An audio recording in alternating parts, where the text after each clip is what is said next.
All right, everybody, welcome to All About the Girls, the podcast. This month, we are featuring our conversation with Itxel Carlos from Thomas Kia of Highland.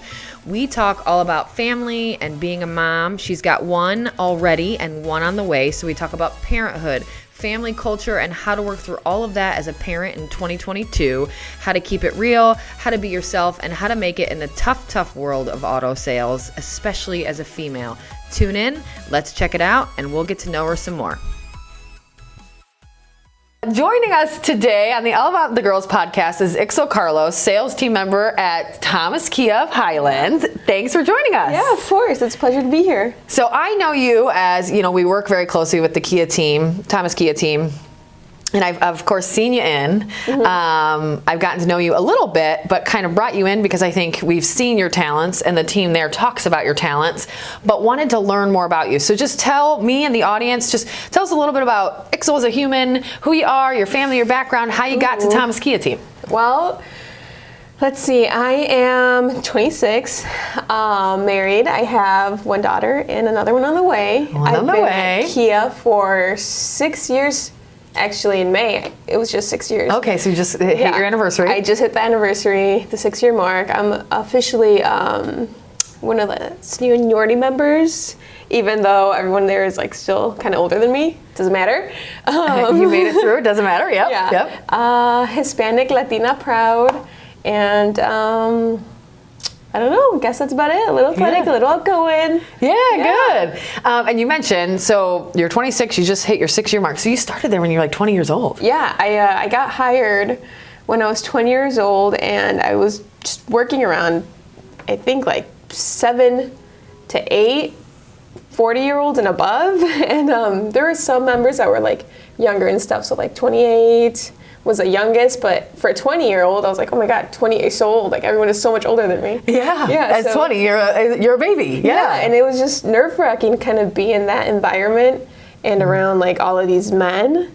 But you get the hang of it, you go along, and they turn into family. So that's amazing. It's been great, yeah. And now I think in that 6 years, I've seen Thomas Kia bring in people. There's so many folks that are younger now. Yeah. It's definitely all kind of all ages. It doesn't matter who you are. There's all types of different people now. Yeah. Even when you just walk into the sales room floor, it's not kind of the old man story anymore. It's got all types of people. Yeah, and it was really nerve-wracking going in for the interview because the only other experience I had, in going to a car lot or anything, was when my sister bought her car.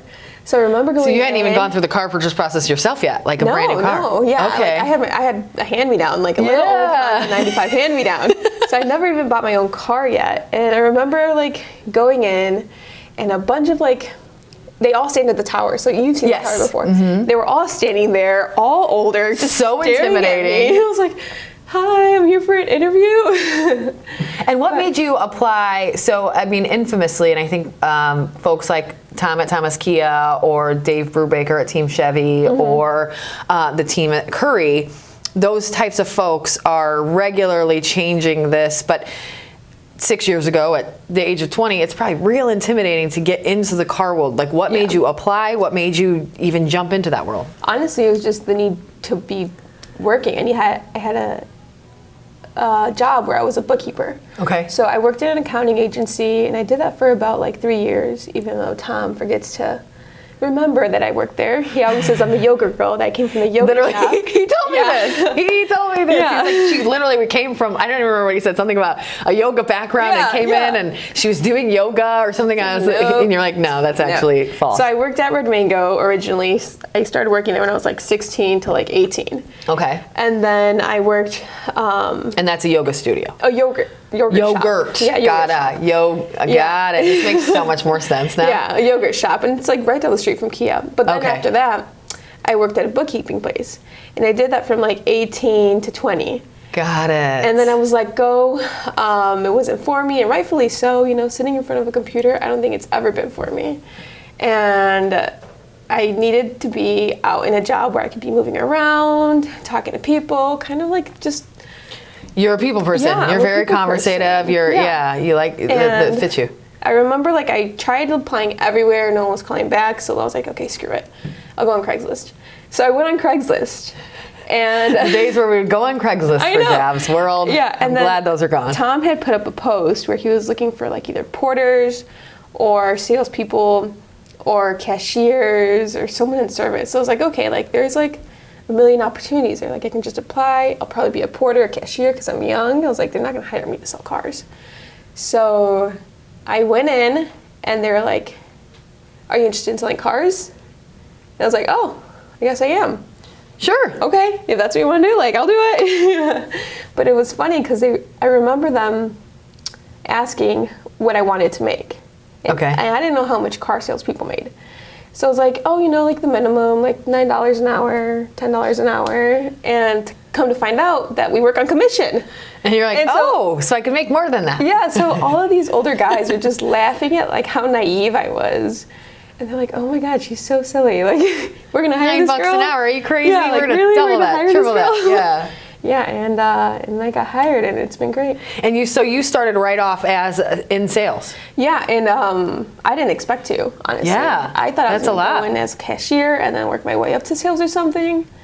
And he just put me right in sales with the guys. And I was like, hey, everyone, I'm Itxel. Yeah. And it's funny, as you talk through it, I'm just astounded almost. Like, and then they said, am I ready to sell cars? And I was like, yeah. That's scary, but you just did it anyway. And did you feel nervous or scared, or was it just something like that's just naturally in you? I remember I started on a Friday, I think. It was like a Thursday or a Friday. And those aren't too busy as far as like days to sell cars. And so I was like, okay, this is easy. Like, it's not that bad. Like, I talked to a customer here and there. Eventually I'll sell a car. And then Saturday came up. And that's like the busiest day, right? The busiest day. Okay. Saturday mornings we had meetings where like they would just like pump you up, like we're gonna go sell cars, we're gonna go do this, like you gotta go talk to so many customers, have so many like ups, that's what you call people that kind of come in. And I was like, I remember sitting on the stairs, like reading the pamphlet for like the things that come inside of the car, like okay, I have to memorize everything so when I know a question, like I'll know the answer. And it's so funny to think back how nervous I was. Yeah, but rightfully so. I mean, that's a lot to take on. Yeah. Like, and did you have a car background at all? No. Okay, so like you don't have a background in cars. You're trying to memorize everything. You don't have a large like sales background at all. No, and so to jump into no sales background, no car background, today I'm selling a car, that's pretty impressive. And it was just scary because I remember like, thinking like, oh my God, they're gonna ask me what size the engine is. Yeah. Or, like they're gonna want to know like what size the rims are. And it's like, selling cars is really just about people. It's people to people. Is. And you just want to get to know them, get to know their needs, what they want. And it's been easier. Yeah. With time it gets easier. Now it's just a breeze. It's just talking to people. Do you remember your first sale? I do. Yeah? Yeah, it was an older man.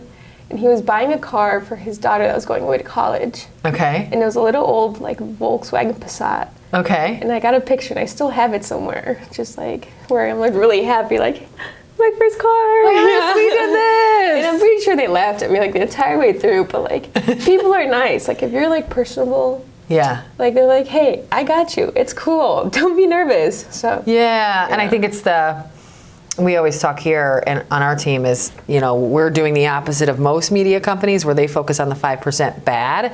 Yeah. And it really is 95% good, but we don't look at that. Yeah. And I think humans are very much the same. They're 95% good, 95% nice, and 95% not trying to harm you in any way. Yeah. Like, so they'll work with you and they'll be friendly with you. And yeah, that's awesome. Yeah. Wow. So impressive. Mm-hmm. So you start at the yogurt shop, do a little bookkeeping, come into car sales right away. Yeah. 6 years later, tell me a little bit about the growth that you've seen within yourself, whether it be that attitude, the confidence, the knowledge on cars. Like, what have you seen in those 6 years?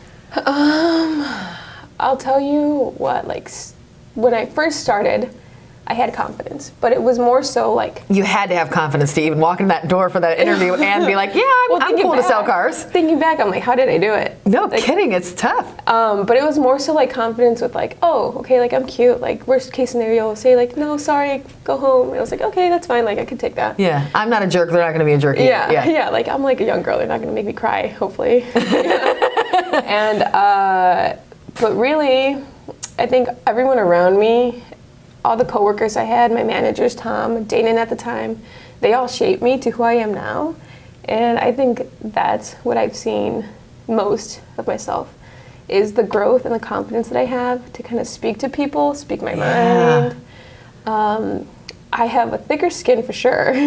Yeah, because I would assume in the car world, whether it be customers that are maybe a little tougher or just coworkers. Coworkers. Like you guys are coming after each other on the regular, I would assume. Yeah, and I mean, it's, you're out there trying to beat each other to each customer. Yeah. So it's like, oh, I got them, and then they get mad and say something, or you get mad and say something.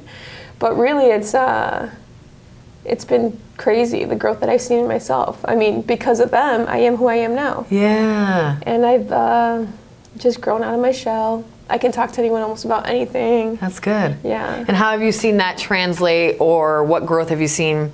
Obviously, it sounds like kids are involved in your family life. So obviously, I think what we talked about originally when we even talked about having you on this was the growth that you've seen kind of as a family person and as a woman with a family. I think you built that in that last 6 years too, right? Yeah. So they saw me grow up. I got engaged while I was there. I got married while I was there. I had my first daughter, and now I'm having my second baby. So they've all been a part of my life, and they've just kind of been there for me too. But it's helped just my relationship with like everyone, including my husband. I can tell him like straight up like, oh no, I want this, I want that, or like we're doing it this way, or like no, you can't have that for lunch. My daughter, your daughter, he can have whatever he can have whatever he wants for lunch. But she, on the other hand, I have a say. But it's just crazy because they are family. Yeah. And it's been sad because it's been 6 years, so people have left. Yeah. Yeah, you mentioned Danon earlier, and I know he's not there, but he's at the sister, the Thomas Dodge across the street or so. Yeah. So he's probably still around, but he's not there every day. Yeah. So and he's an influence. Whenever I see him, it's like a fresh face. It's like, oh, Danon, oh, how are you? And it's just like crazy because we all have our own lives, but when we got together, we were a family, and we would bring in like our personal lives into there. Yeah. So I'd be like, oh, how's your wife? Like, oh, how's your family? How's your son? And you all know each other well enough to know about their personal lives too. Yeah. That's really cool. Okay. And how do you, I think Thomas Kia, I see you guys doing a lot of like, you just had, I think, a Sox game where everybody got invited to come and bring their significant other or a friend or whatever to come to a Sox game, and like as a team. And I think it's like Thomas Auto as a whole. So it's Kia and Dodge and all of them together. Do you guys do that stuff a lot, a little? And is that how you create that relationship with all of those folks? Or is that relationship really built on the day-to-day work? We do these events maybe like once a year. Kind of a big outing together. Yeah, but with like the other sister stores. And then it'll be like the Sox game or something. But I think our team, personally, I'm not sure about Dodge or the other store. Yeah, you know yours. But we do a really good job of staying in touch with each other. So we have a group chat where we're all texting each other, and then we have our separate group chats. But we're always either going out golfing, or the guys are, because I don't golf. You don't golf? Okay. But we go to the dunes, we go hiking. I've seen that, It's like, so cool to see that stuff, like Saturday morning hike with the team, and you're like, okay, that's cool. Or like if one of us has, like our daughter has a birthday party, like we're all invited. So like we do a really good job of staying connected. That's really nice. Outside of work. But I would say that most of our time spent together is at work, and that's because a lot of us are working bell to bells. We have to be there all day. Yeah. And a lot of times there's not a lot of people coming in, so you have not much else to do than talk to your coworker and see how they're doing. Okay, that's cool. I like the relationship building that I've seen within there. And you guys do. You got a good team too. Like you're great people. Solid people. Good group. Yeah. Okay, so tell me, this is all about the girls. So it's that female empowerment style podcast. I always love to know about women in your life or any of our guests' lives that have impacted you. So tell us a little bit about the women in your life that have impacted you. And they could be famous or mom or sister or family or friends, whoever it is. Well, I'll be honest. It's tough coming from a Hispanic culture just because it's more of a machista culture where it's like kind of like the men are the men in the house. And Got it. The women are like, oh, how can I serve you? So there wasn't too many people growing up to look up to, but And does most of your family and such that you grew up with kind of follow that guideline of kind of man runs the household, woman follows suit? I'm a first generation here. Okay. So my parents came from Mexico. So I would say yes, that is very common, except for my older sister.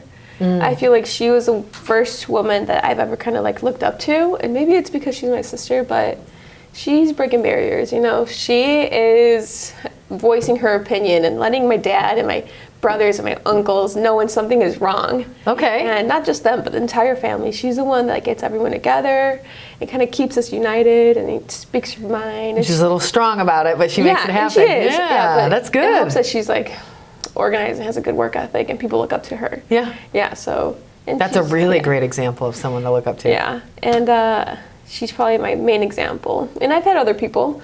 Okay. So some of my husband's like aunts. Like they do really well in business. My mother-in-law, great businesswoman as well. And these are just some people that I get like little things from, like their work ethic. I'm like, oh, because you know, you see someone and you see how they are as a mom, as a wife, but you don't get to see what they're like as a working person. So to like be introduced into their work life and seeing how much work they actually put in. And you're like, I want to do that. Okay. I want to put in the work. I want to get there. Because you see not only the work you're putting in, but what's coming out of that effort. Yeah, it's inspiring. And you're like, you know what? I can do that. Like, I can do that. Like, I can speak my voice. I can put in the work. Like, I can do it. And it's just nice to have these examples in your life to kind of remind you, like, hey, you're okay. You're going to get there. So, that's what I'm learning as I get older, is it really is, whether you're famous or rich or poor, all humans are so the same. Yeah. We're very similar. Our, nature versus nurture, all those things that change who we are today make us who we are today. But really, we all start at the same level. Yeah. And like, we really can make the changes. It just depends on where you're coming from and the examples you've had. But we can all get where we want to go. Right. And I think social media plays a big part in that, because people will put out the best. They'll show you the best. But to actually see what's going on in somebody's life, that's when you're like, oh shoot, like they put in all of this work and they only show you like the happy part at the end, but like everyone has to go through the work to get there.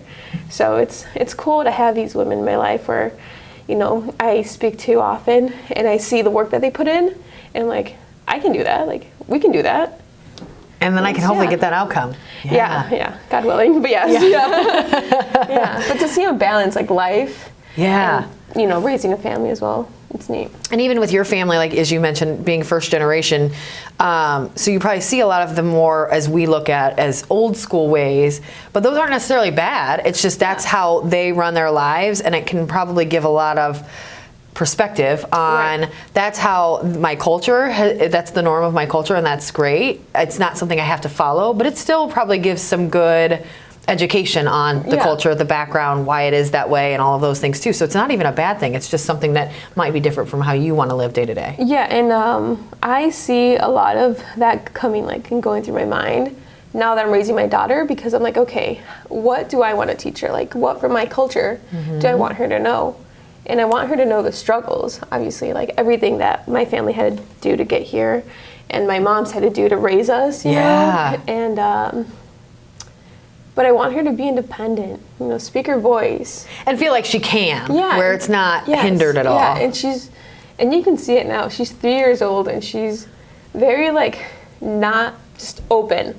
She's not afraid to speak her voice, tell you how she feels, tell you what she wants, and she'll just demanding almost, but in a cute way.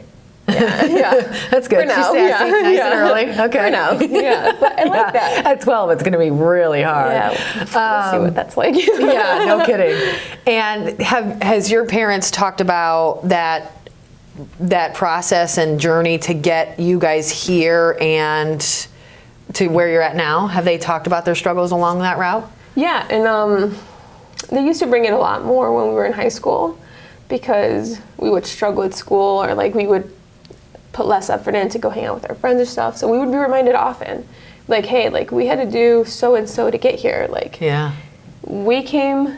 Their story is crazy. If you want to know it, but yeah, I do. Like, or you can even give me the Cliff Notes if you want. Like, so what is that base story? They came from They moved to California. My dad did. Married my mom, brought her to California, moved to Chicago, and then they moved to Hammond. Okay. And they were there for a little bit. They wanted a better school system for me and my sister, my brother. and they moved to Munster. And then that's where we grew up and we went to school. But they've had to overcome so many like obstacles in their life just to give us a good education. So they would obviously get frustrated when we were like fooling around or like not putting effort into our schools. Like, do you know what I did to get you here? Yes, And so we were reminded often, and I think it was good to be reminded often. You know, like you need that. You need to like get leveled down and be like, listen, you need to focus. Like you need to work on you. Because just the process of probably getting married and getting your mom here to California was probably a huge to do. It took probably years. Him coming at such a young age too. And how old was he? Did you say that? I think I said 19, but I think he was 16 when he got here. So goodness gracious. And he moved in with his brothers that were already here. Yeah. And then he brought my mom back at like 20 years old or so. Oh my gosh. Yeah. And I know. And then at that age, I don't even know what it takes Chicago. At almost 40 to do that. Exactly. More or less to figure it out at 19. And so now I compare my life with theirs, and I'm like, well, my parents did this and like they did that, so like I can do it. Like I can do it. Like I have to be able to do it. It might be hard, but there's steps I can figure out and then take them. Yes. Yeah. So it's a good reminder to have in my life. It really is. I don't know, to be encouraged to follow your dreams, to not give up. Yeah, you know? that the struggle can lead to some great stuff. It. Yeah, you can overcome it, and it'll be good. I love that. So I talked about this a bit. I mentioned something about this a bit earlier, but tell me a little bit about when you began your career, and that could be any portion of it. It could go back to the yogurt shop. It could be at Kia, whatever you prefer. When you began your career, did you think it would be where it is today? And if not, what are the differences? I don't know. This is a tough one. And you can also just say, actually, yes, this is exactly the path I wanted to be on, and I got here. That's okay too. Well, I never imagined I'd be selling cars. I'll tell you that. I don't think it ever crossed my mind. Like, hey, you know what? One day I'm going to grow up to sell cars. Yeah. No, I think I wanted to be a vet or something. So you're like, animals are big and expensive. I don't want to do that anymore. Yeah. And so I started off at Kia and just knew that I wanted to do something where I was working with people, helping people. Yeah. And I was like 18 or so, and I took this trip. It was a cultural trip that I was a part of for a pageant. And I remember traveling through parts of Mexico in Zacatecas, because that's where my family's from.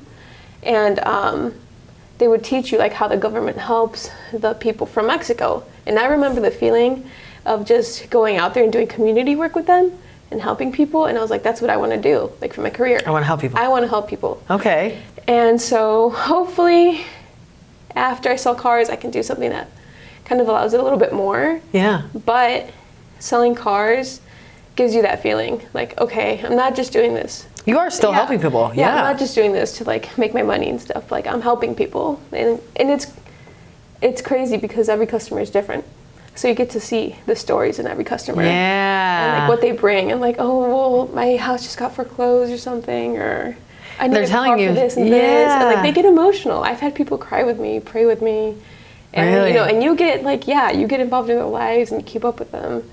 So it's cool to see that. And yeah, I mean, a car is a huge purchase in anybody's life. Like it's a big deal. And it's a process. Like you've got to go figure out what you want, why you want that, can you afford it, how do you get it, all those things. So having someone that they like or that they feel comfortable with, doing that with them, that's really important. And especially in the old school days of like the slimy car guy, right? Yes. I think, like I said, I think we're changing those voices now, or we're changing the way that it is, or even the perception, because I think it hasn't been that way for quite some time, but the perception's still there. But they really are scared. People like me, like I have a husband that can help me along the way, but it's still a scary situation to go buy a new car. You're like, am I going to get ripped off? And I think if they can trust that person in you, that makes their whole process way easier and way better. I've had customers of every age, come in there, female, male, everything. And they're just so honest and vulnerable with you, but they're afraid. And I was taught when I first got hired that people see us like politicians, and I don't blame them, because there's that stigma that car salespeople are like slimy and mean and greedy. But I think that's one of the reasons I got hired, because I'm a female and I'm less intimidating, and and I have like an outgoing personality. So I you're bring outgoing, people you're in. kind, and that's a really great balance. When It's looking for a nice car. to see the efforts I put in with my customers pay off, because then they're like, "Oh, you're so sweet, honey. Like, I'll text you if I need anything," and they'll text me like if they have questions, call me, and like they'll come in. Yeah, and that's, if they do that, you know you've made the connection. Yeah. So, like, it works. Yeah. Because they're thinking about you later, like, oh, yeah, she said I could, where they haven't forgotten who that even Right. was, which is very plausible in car world. And it's just, sometimes they'll even tell you, like, the past experience they've had, the bad ones, and you're just astonished, like, oh my God, that happened? Or like, wow. Who did that to you? How rude. No wonder you feel this way. Yeah, I would feel the same way too. and I've gone to buy cars. Yeah. And it's intimidating. Yep. It's scary. Even as a car salesperson, I'm like, oh, and you just have your wallop. Yeah. You always have your wallop. So All guard all the time. Yeah. So it's kind of cool to see like their wall come down and get to know them and work with them. Yeah. Mm-hmm. Do you have a favorite Kia that you love right now? I want to say the Sorento. I really liked the Telluride for a while, but the Sorrento's, it's growing on me. Okay. Yeah. It's kind of nice. Kia's doing good Yeah. work. This is not a car podcast, and so we don't need to go into it Yes. too far, but they are doing really great work at bringing out some really great vehicles. It's Yeah. very impressive. It's good. So tell us a significant barrier, adversity, obstacles you've had to overcome in your life. In my life? Yeah. Ooh. I don't know. And it could be work life, it could be home life, or just as you grew up. It could even be childhood. What are some tough things that you've had to go through? I would say the toughest, and this sounds spoiled, because I know there's so many people out there who have gone through so much worse, and just, I don't know. I almost feel like privileged because I feel like I haven't had that many obstacles. That's good. Yeah, that's good. But the hardest thing I probably ever had to come is just like the culture barrier. Yeah. Just growing up, going to Munster, and no offense, just growing up with like a bunch of, what's the word for white people? White people? Caucasian. Oh, okay. I knew that word, but I didn't think that's what you meant. Yeah. So you kind of grow up with a bunch of Caucasian people. Yeah. It's a different culture than your own. Yes. It's in Northwest Indiana as a whole, not even just Munster, but Northwest Indiana is predominantly white culture. That's tough. It's not even necessarily that they're Caucasian. It's the fact that most of them come from money. And so you grow up and your dad's working like 50 hours a week. And my mom worked a bunch of hours too. She worked full time. Yeah, two full-time plus working parents. Yeah. And so my older sister, she's kind of the one that like took care of us and stuff.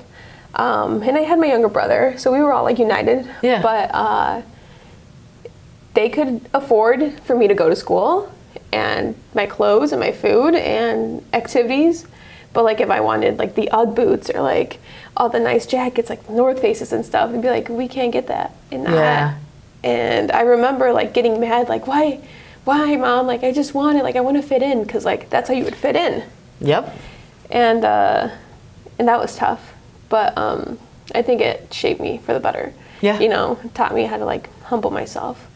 And like, okay, like Ix, do you really need that? Oh, Ix is what they call me Ix. at work. I love that. Yeah, and also just, they were very strict, my parents. Okay. But that comes with the culture. And my friends could like go out and do whatever they want.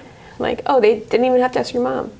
Oh. And I'd be like, oh, I can't go. My mom said I can't. Or like, I got to be home by like 8, 9. And they'd be like, really? You can't stay out longer? And they'd be like, and I would try and stay out longer. I would. I'd get and in then trouble. your mom was coming for you. Yeah. Yeah, I'd get in trouble. And half the time she'd go pick me up. She wasn't afraid. No. But she put her foot down and, she raised us well.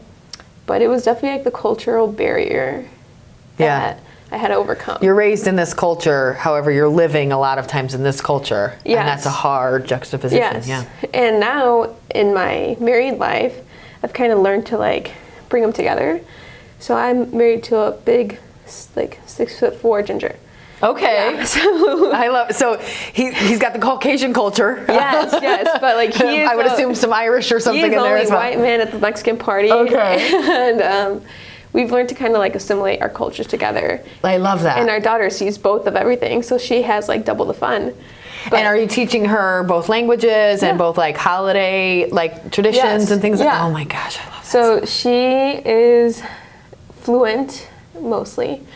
She understands everything and she can speak it, but she has trouble like thinking of it first in Spanish. But you said So, she's like, what, 6? She's 3. 3. She's 3. Okay, Yeah, so I think we're okay. Yeah, so she's just learning. But whenever she like speaks or anything, English comes to her brain first, and she'll say it in English. Okay. Unless I ask her in Spanish and ask her to say it in Spanish, then she'll say it in Spanish. Okay. Yeah. Cool. Yeah, but she's gotten the opportunity At 3? to That's amazing. go to Mexico. Okay. Yeah, and meet like all of our family there, and see where my parents come from, like the farm that they lived on. Oh man. And I try and take her like once a year, but it's only been 3 times. Okay. Yeah. But she loves it. Yeah. So How amazing. it's nice to see her do both things. Like we go to Iowa. We're actually going to Iowa tomorrow. Oh really? Yeah. So she sees both sides of the family, and she's very like. His family is from Iowa. Yours is from Mexico. Is that what I'm putting together? Yes, except part of him is Italian. Okay. Part of him is from Iowa, and a little bit of Scottish. So Ginger's got to come from somewhere. Yeah, so Iowa and Ohio is mainly where his family's from. Okay. And then mine's from Mexico. Yeah. Okay. And do you see her clinging on to any of that more than the other, or really she's enveloped in both and it's great? She is like fully become both, I'd say. I wouldn't say more Mexican than white or anything, but she's just this little sponge of fun and emotion, and like I don't even think she realizes there's a difference. She'll be like with her cousins who are like her age, but she'd be like, "You want to go afuera?" And like that means outside, but they don't know that. Yeah, she's like, "Oh wait, you don't know both of these languages like I do?" So she just thinks it's Lame. one big thing. She's like, "Oh, it's in the sala," and they're like, "What? What's a sala?" And like, "It's the living room." Yeah, like they're in the living room. Yeah. And she's like, "Oh, I'm sorry, I have to correct myself. Yeah, I'm so she's speaking like in this the language big I don't old know." How jumble cool. of fun of both. Yeah. I think that's super valuable to kids. Number one, just knowing 2 languages as you grow up, you will be fluent and it will affect you in positive ways throughout your whole life. But I think the culture side of it's really important too, because I come from 2 very white, German, Irish, Scottish parents. Both of them are some mixture of that for the most part. And so my parents growing up were very similar. Like they're growing up. Yeah, there we go. Upbringing. I was getting there slowly. Their upbringing were very, very similar. They both went to Catholic schools. They both went to church a couple times a week. They were brought up very Catholic, strong Catholic, American people that are just kind of meh. The culture's just there. Yeah. It's not that exciting, but it's normal. Who you are. And so we just knew that. And then you get older, and one of my best friends is Puerto Rican and was raised Jehovah's Witness. Oh, okay. And not practicing now, but her upbringing was very, very different from mine because she's Puerto Rican and she was raised in this religion. So I got to kind of get some of that, which was really fun. But I didn't have it growing up, and I think it's good for kids to see all of that growing up and knowing more and more about it. Growing up, I actually had friends who would spend the night almost like 3 times a week, 4 times a week, just to see like our culture, like kind of be a part of our family and stuff. Like my friend Courtney, she would go to church with us, and then after church she'd go out to eat, and then we'd go to the Mexican store and just do all of our Sunday activities. That's what you guys do every Sunday. Yeah. But she didn't have that growing up, so it was kind of the same thing, where she just kind of liked the culture and like being with us. And I love that. Yeah, the ambience. And that you guys are like, yeah, sure, come along. Yeah, it's very it was great, accepting and it's very cool too. Yeah. Like I want to show you my culture. Yeah, and it was nice just having her around, and people from school and stuff that understood you. Like understood your culture, like, oh, well, her parents are like this because of this. They get it. Yeah, so it was exactly. nice to have that. And now she'll see that growing up and be like, oh, I get this. Yeah. I'm not used to it maybe. That's not how I was raised, but I understand it. Yeah. And probably have some sympathy or acceptance of it. Yes. That's awesome. So work-life relationship. Are you someone, tell us about yours. Are you someone that's always on? Are you more sectored and scheduled and hey, I'm out of the dealership, I'm off? Ooh. What does that look like for you? I'll be honest, ever since I had my daughter, Lexi, like 3.5 years ago now, they've been very, very lenient with me. Okay. But in a positive way, where they're like, hey, like, we want you to be around. Like, you bring so-and-so to the table, like your energy, your personality is great. Yeah. If you can work when you can, like, we'd love to have you around. And for me, it's been tough sometimes because my life has been so busy and stuff where it's like, man, like I really like just need a break. But they're so understanding and willing to work with me on scheduling and stuff. We're like, hey, it's okay. Like, come in this week. Can you? And then if they need me there for particular hours or particular days, or we're having sales, they'll ask me like, hey, can you come in this day, and this day? Or we have like Hispanic people or people who speak Spanish. they're like, can you come in for this, or can you translate, and they'll give me a call. Nice. So it's kind of like I can work from home and come in. Yeah. So it's been great. And I've never heard of that being an option in car sales. No. So to have this is a blessing. And I'm like, I don't think I'll ever work for anyone else. I'll tell you that. It's got to be hard to move. Yeah, you could never move dealerships, because I've heard the same where it's like, no, we work every Saturday. Yes. Our day off is for sure Sunday, and if you can work out another one. We bell to bell, I think you called it earlier. Yeah. That can be very intense from what I've learned working with folks like yourself. I just talked to a different dealer. We were talking to them, and the sales manager, one of his guys had a deal. Yeah. Right at closing. Oh, yeah. That's at 8 o'clock, 9 o'clock, whatever it is. 11. Yeah, 10, 11 o'clock, they close up, and he's got to be back at 8. Yeah. And it's just like, well, that happens 2 or 3 times a week. Yeah. Too bad. And you're like, oh, that seems like very, very harsh. That's when I had my daughter, I was like, I just don't think I can continue being in car sales. Like, you assume almost that you can't with that type of schedule. Exactly, because you're a mom and you have to take care of the house, and you have to go home and cook for your husband and do the keeping up, cleaning the clothes or whatever you want to clean. So I don't clean much, but just like, listen, I'm not doing that. I do actually, but I wish I didn't.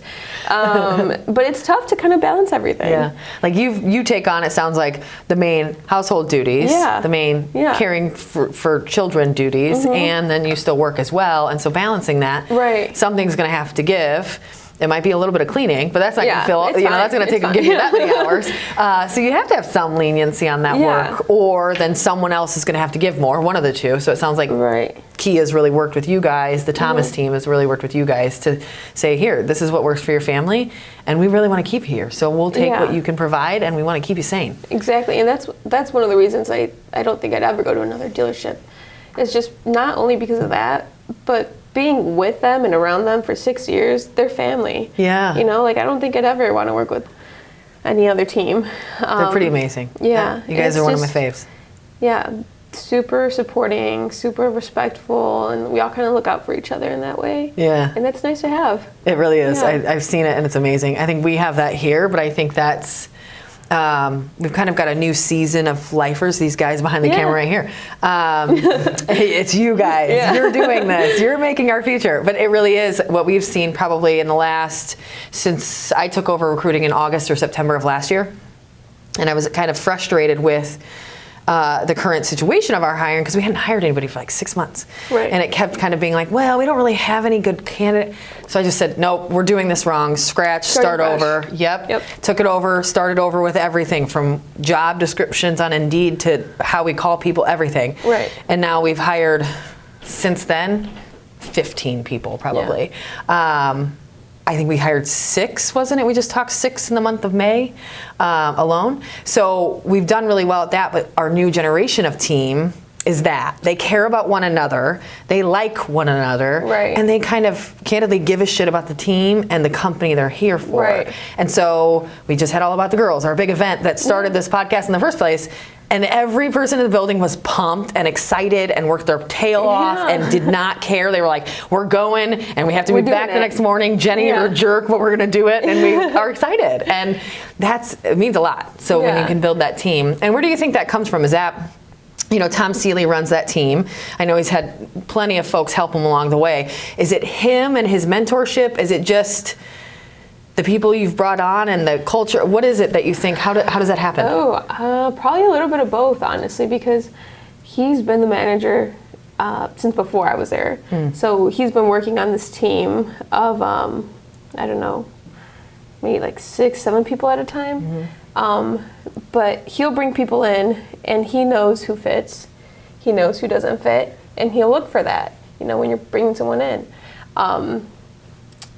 But I also think it has to do a lot with our own personalities as individuals, and Jose, Mike, Sam, they're my bros. And it's funny because they're all so different. Like Sam to Mike are very different humans. And it's crazy because they are. They really are. Like if you take away the car sales aspect of them and just put them on the street, they lead completely different lives. Yes. So when we get together and we go out to a bar or something, they're like, Sam's over here having one and done, and then, you know, somebody else is over here getting hammered, and this guy's going home with his girlfriend, and this guy's not going home at all because he's a party animal, and this guy's got 2 kids at home, he's going to have a beer and go home quietly. Yeah. And that's okay. It's crazy just to see, like, the type of people we have and the relationships that we have. Yeah. Because if someone goes through my phone, it's like, oh, why are you in a group text with, like, a 40, 50, 28, 39-year-old, and they're all men. And like, and you're like, I swear it's innocent. Yeah, they're my friends. Yeah. So I like that a lot. It's cool. Yeah, working with all of them. It's cool, kind of culmination of humans. Yeah, that's good. So let's look forward a little bit. So as you mentioned, you've got one on the way. Yes. When do you do? Can we talk about it? Yes. Okay. So September 10th is my due date. Okay. It's a boy. Okay, I was just going to ask if you knew. So now you've got a girl already, boy on the way. Yeah, so we have a girl and she's 3.5. And then I'll have this boy. But they're both going to be September babies. Okay. Yeah, so she's the 23rd and he'll be the 10th. Okay. Willing. So like 4 years almost exactly apart. Okay. And how do you feel? So you brought in this little girl already. You've had 3.5 years of practice. Yeah. You're bringing in number 2. How do you feel? It's a different experience. Both amazing, both great. But I think that with my daughter, I got pregnant when I was 23, I think. 22, had her when I was 23. Okay. But it was very like nerve-wracking and exciting and like exhilarating because it's like I don't know what to expect. Like I had a And nest, did you have like am I going to be a good mom sort of nervousness? Because that's what, I don't have kids, but like that's what I would instantly go, wait, am I cut out for this? Yeah, like what am I going to be like as a mom? Can I punish her? Can I teach her by example? Can I do so-and-so? And can I please just keep them alive? Yeah. that would be my main thing. Is like, can we just keep them going? Seeing her grow and the progress that she's made, because they're each different steps of life. Yeah. You know, because they're little babies. They're not that hard. And the goal is to keep them alive. Literally. And then, for like the first year or something. It's literally just like try to sleep and keep them alive. It's just chasing them around, making sure they don't fall, like anything. And then like once they're 3, it's like the questions like, oh, why does this happen? Or why? Why this? Where are we going? It's like, why do you want to know so much? If you ask me again why you poop, I just can't answer that question. I'm sorry. Yeah. It's like, oh my goodness. So it's different steps in their life, but to see it all come together is really exciting. Yeah. And then having another baby now, I feel like I'm kind of trained for this now. Like I know what to expect. And I know what's going to happen. So it's a lot calmer. Okay. Yeah, and it's easy. I feel like it's like almost I forget that I'm pregnant, except for when I want to have a beer or something, and I'm like, can't have one. Sorry, forgot. Yeah. Baby. Yeah, but it's just easier, and I go through my days normally as I would before. That's awesome. So it's less nerve-wracking. Okay, that's good. And are there things that, especially you've got your daughter, are there things that as she grows that you're like, oh gosh, this is going to come up, or I'm going to have that conversation that really scare you? I've thought about that. And I don't think anything really scares me to where like I can't teach her that, or like I don't know how I'm going to explain sex to her. Right. Like I think most of it will come easy and it'll just happen day by day.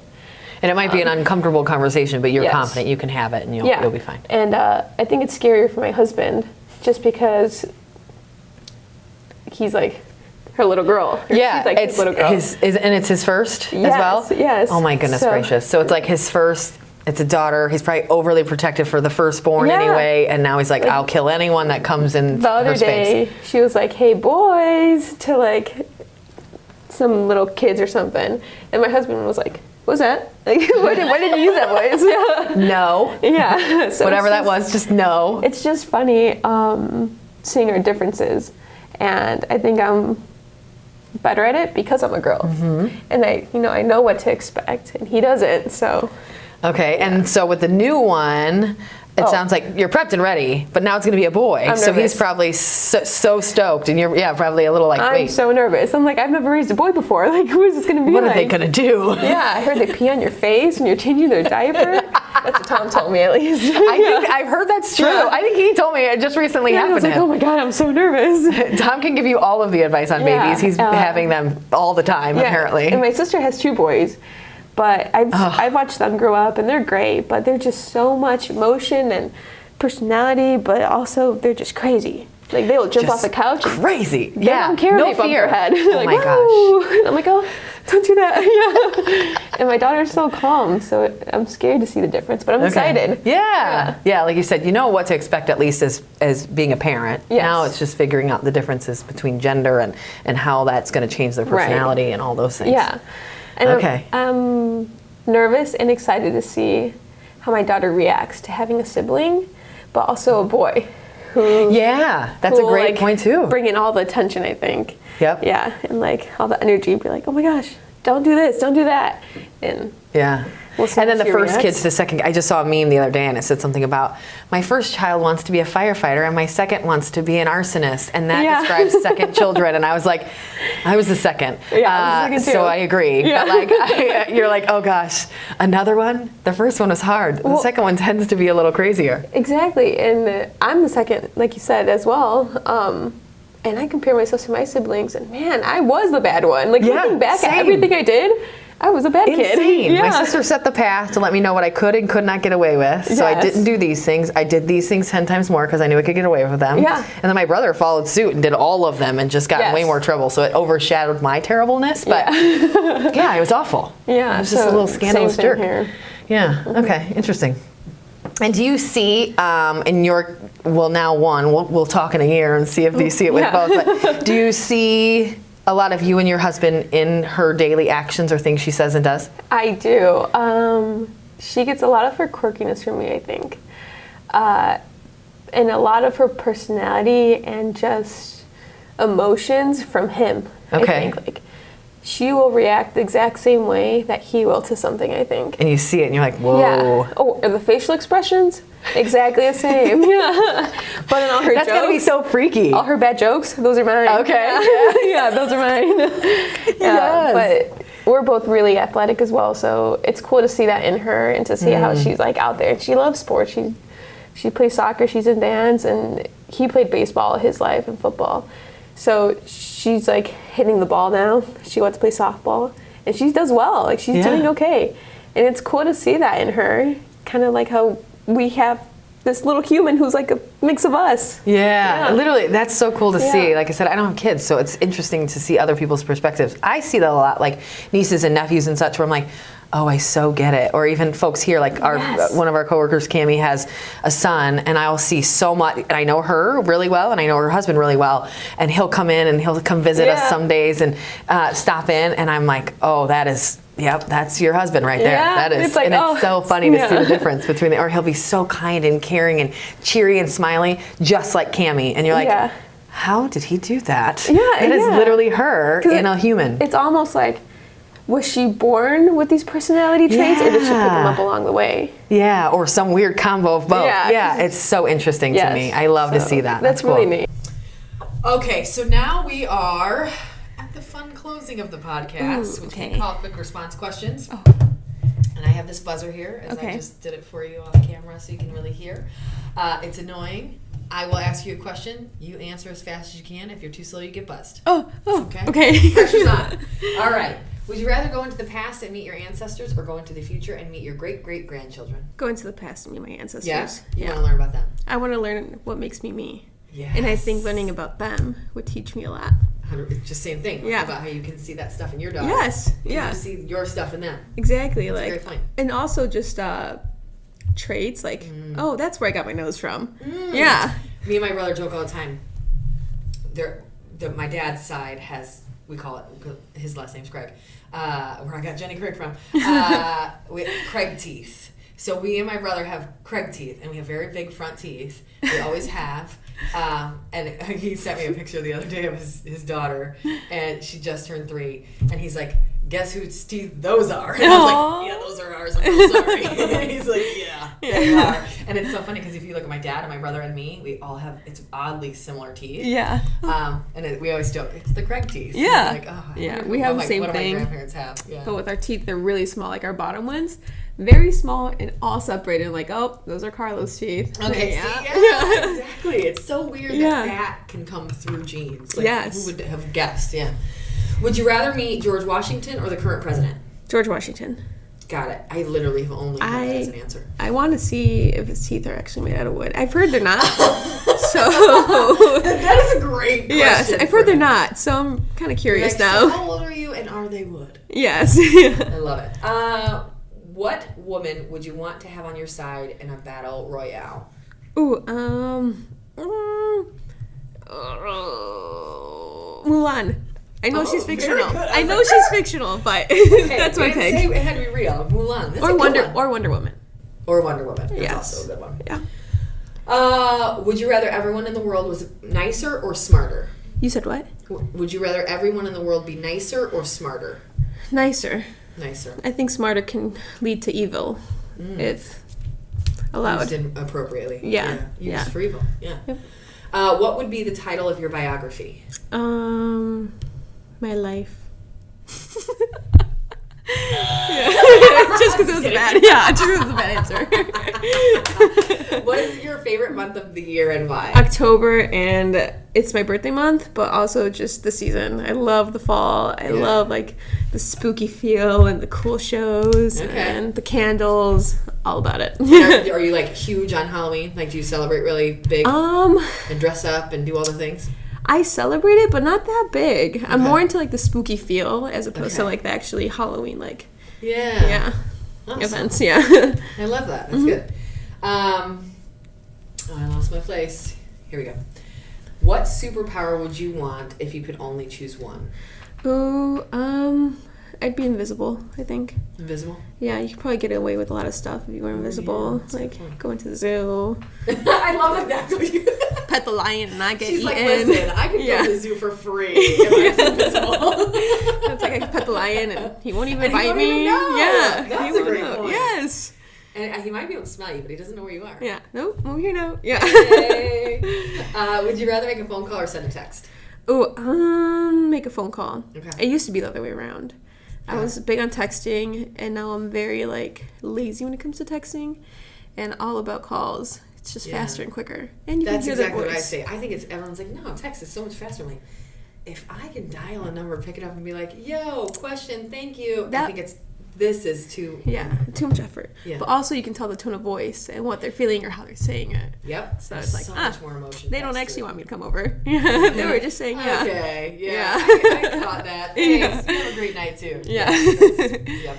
Would you rather... Last one. Would you rather be a kid your whole life or an adult your whole life, and why? A kid an adult my whole life. Yeah? Yeah. I was going to say a kid my whole life because everything seemed so easy when I was a kid. And the world seemed more colorful, and it was just great. Endless opportunity when you're 7. But as an adult, I have the ability to be a parent and have my kid, and I wouldn't give that up for the world. Yeah. That's what I've grasped from this conversation. Yeah. You are very... Like, parenting is a very strong part of your life, and you love it. Yes, and like I am tons of people all here for it. Like, I love you really like that portion of your life. spending time with her, and she's my best friend, and like my mini-me. And so it's really cool to see that, but I wouldn't give that up, and I think that's what I choose. Adult life. Everything else sucks.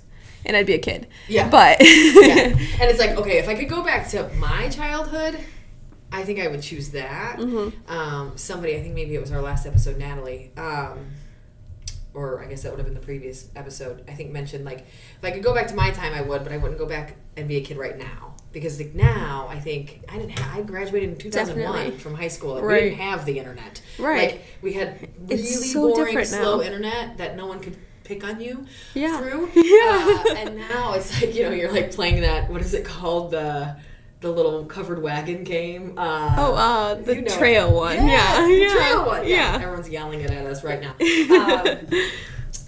But we didn't have it. So, like, now I think it's just so much easier to have a hard time. Yes. That it's just near impossible to not have a terrible time through high school. Right. And I think just the way that we grew up, too, like, we were outdoors, playing outside, and now you don't see much of that. Yeah.